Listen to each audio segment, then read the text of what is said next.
your dreams.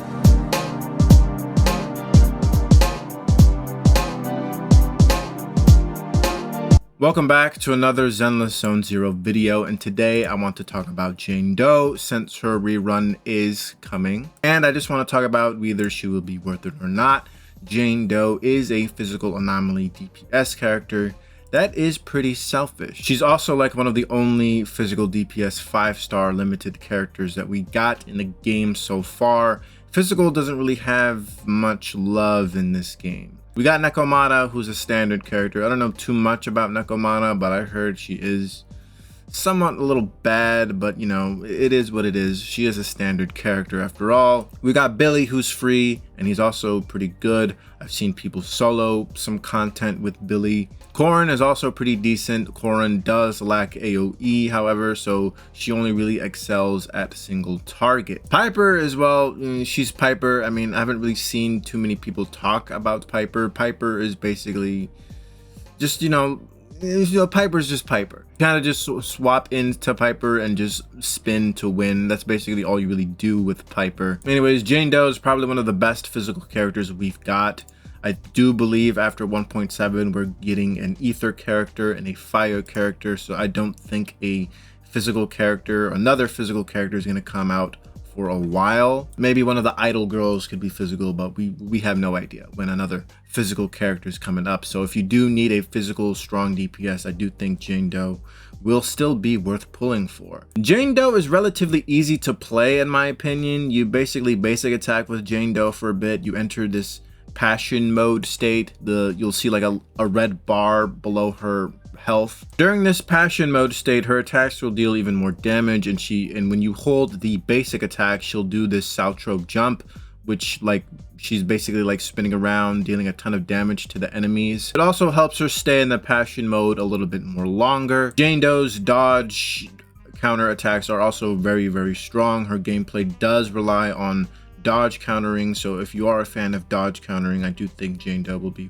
worth picking up. Jane Doe is also very easy to build for a DPS character since she doesn't really need any crit rate or crit damage, since her core skill basically helps with that. So for her disc drives, you basically just make sure she has like attack and the anomaly proficiency stats. That's really what Jane Doe really needs on her build. Now, as for what her core skill does, whenever Jane Doe or any other team member will cause assault on the enemy, if you don't know what assault is, it's basically like the physical disorder that you will do. Whenever any team member does assault on the enemy, that enemy will take a crap ton of damage, and that damage that they take is basically it has a set of crit rate and crit damage based off of Jane Doe's anomaly proficiency, which is why it's very important for Jane to have as much anomaly proficiency as possible. Vivian can also synergize with the Jane Doe as well, which is probably why the devs decided to rerun Jane Doe, since Vivian will be on the first half of 1.7. Vivian's role is basically she's going to be helping anomaly disorders. She's basically going to be boosting the damage of anomaly disorders, so she's basically going to be boosting the assault damage that Jane or any other physical anomaly will do. Last team member could be Piper, since Piper can also deal some pretty good anomaly proficiency damage, or maybe even any other physical character like Caesar even, or I forgot to mention Caesar earlier, but Caesar, she's also pretty good with any team. There is another DPS that you can pull for in 1.7, that character being Hugo. Both Hugo and Jane will have some completely different play styles. Jane Doe will basically be dodge countering and basic attack, while Hugo, his playstyle is going to be revolving around 2 stunners. He basically deals more damage to the enemy if the enemy is stunned, so Hugo works really well with 2 stunners on the team. Well, that also means that he's basically glued to 2 stunners. I do think Hugo will be a little bit more expensive to play. I think his best team will probably be like Lycon and Lighter, 2 other 5-star characters. Not to mention, since Hugo is a DPS character, a very generic DPS character, he does need to be built around crit damage, while Jane Doe will be at least more easier to build, since all you really need is anomaly proficiency. I do think Jane Doe is very good for new players, so if you are starting in 1.7 and you need a DPS character, I do think Jane Doe is going to be worth your pull, since she is very easy to play and very easy to build. As for Jane Doe's signature W engine, it's basically going to be catered to Jane Doe specifically. W engine will give her a physical damage boost by 12% whenever she does a dodge attack or a dash attack. The W engine will also have a anomaly proficiency substat, which will help a lot with Jane Doe's damage, especially with her core skill, since the crit rate crit damage that the enemy will take will be based off of Jane Doe's anomaly proficiency. I'm currently running the battle pass weapon on Jane Doe. I swap between